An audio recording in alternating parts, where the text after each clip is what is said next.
part of why I want to make a full record of Purcell is that he, perhaps more than any classical composer in my life, has been a constant, a total through line since I was a very small kid. I think it's maybe just, well, it's partly because I think he's a genius and I just absolutely love his music. She loves and she confesses too. There's then at last no more to do. The happy work's entirely done. There's something about Purcell that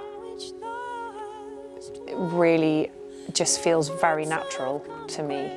It's like the bigger subtext or aim is that I want to bring this so-called classical music to a wider audience, not for my own benefit, but just because I love the music so much. Yeah, I hope that's what it does.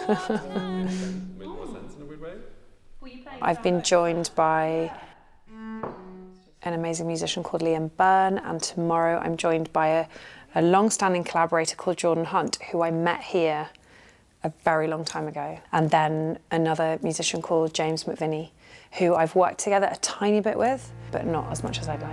It's a drinking song.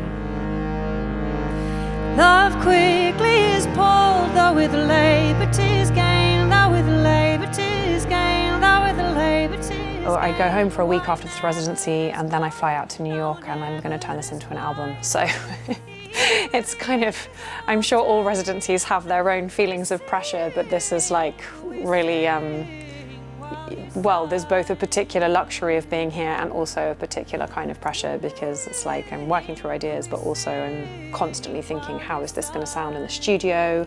What can I do in the studio to develop this or embellish that, or, you know. I would say the biggest challenge in a sort of aesthetic sense and like in terms of the vision and making sure it's cohesive is I just, you know, I don't want it to sound like a crossover project.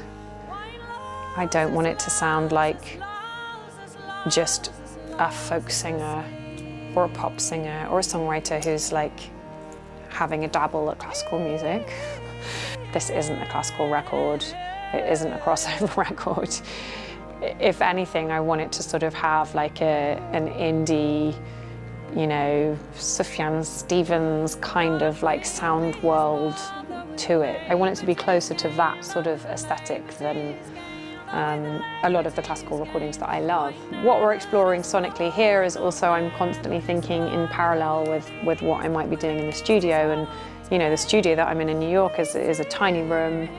It's an upright piano that Thomas Bartlett, the producer, who I've made several records with before, and he's the perfect person because he's steeped in classical music. He's worked with Sufjan Stevens a lot. He's playing piano on a lot of his records and produced some of them, co-produced them with Sufjan. And he, yeah, it's kind of interesting working in a room like this with a piano of this caliber, but then knowing that I'm going to be in a very different setting and a very different sound world in New York, and it's sort of bringing those two things together. I mean, that's the beauty of amplification.